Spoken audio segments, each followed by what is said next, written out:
और वहीं India news से कृषि मंत्री कंवरपाल गुर्जर ने खास बातचीत की। उन्होंने कहा कि हरियाणा की 10 लोकसभा सीटों पर 25 मई को चुनाव होने जा रहे हैं। 4 मई को देश में नई सरकार बनने जा रही है।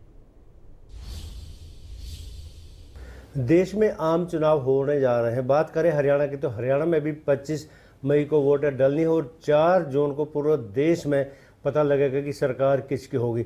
अभी प्रधानमंत्री नरेंद्र मोदी ने इंडिया न्यूज से विशेष बातचीत भी की है। किस तरह से देश का माहौल है, प्रधानमंत्री जी को जो बातचीत हुई है उसके लिए किस तरह की उनके बात कही और क्या उनका मकसद था। हमारे साथ मौजूद है कृषि मंत्री कंवरपाल गुर्जर जी। सर, जिस तरीके से प्राइम मिनिस्टर साहब ने अपना विजन रखा है उसको लेकर क्या कहना चाहेंगे?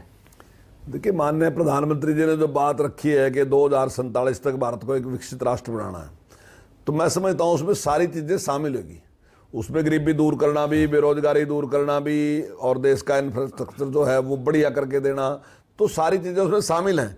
और उसकी दिशा में माननीय प्रधानमंत्री जी ने 10 साल पहले ही उसकी योजना शुरू कर दी। कोई ऐसा नहीं आज शुरू की। आप बहुत सी चीज़ें आप देख सकते हैं, जैसे खुले में शौच जाना बंद करने की बात थी तो उन्होंने किया।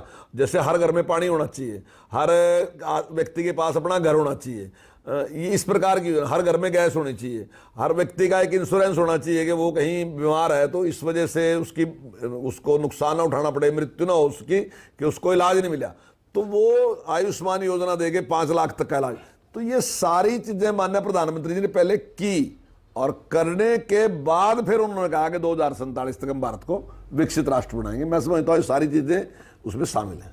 इसमें जैसे उन्होंने कहा कि वो खुद चुनाव नहीं लड़ रहे, चुनाव उनके लिए जनता लड़ रही है भारत की। इसमें कोई दो राय नहीं। ये सही बात है कि जनता जितनी उत्साहित है और जितना नरेंद्र मोदी जी को प्यार करती है, तो मैं समझता हूँ कि हम पीछे हैं, जनता हमारे से आगे है। तो 400 पार का नारा मानते हो पार होगा? निश्चित तौर से 100% ये नारा बिल्कुल हम पूरा होगा। ये नारा 400 पार। इसमें से जो कांग्रेस के राष्ट्रीय अध्यक्ष मल्लिकार्जुन खड़गे जी कल यमुनानगर भी आए, उन्होंने चंडीगढ़ पीसी भी की, आज भी हरियाणा में कई जगह और देश में वो दौरा कर ही रहे हैं। उनको ये कह रही कि उनको ये चिंता कि यदि इस बार भाजपा आती है संविधान से खतरा है।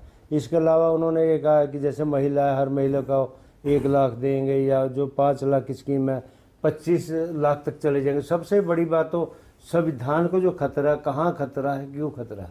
नहीं, देखिए, संविधान को कोई खतरा नहीं है। हाँ, कांग्रेस को जरूर खतरा है कि हो सकता है अब की बार वो कहीं सुनने पे आउट ना हो जाए, तो उसको तो खतरा है। लेकिन संविधान को कोई खतरा नहीं। संविधान को तो कोई नुकसान पहुंचा ही नहीं सकता। जैसे माननीय नरेंद्र मोदी जी ने कहा भी है कि अगर आज डॉक्टर भीमराव अम्बेडकर भी आए तो वो भी संविधान का नहीं कुछ बिगाड़ सकते। वो बनाया जरूर लेकिन आज बिगाड़ नहीं सकते। तो संविधान को कोई कुछ नुकसान नहीं पहुंचा सकता। धन्यवाद सर। हमारे साथ शिक्षा कृषि मंत्री कंवरपाल।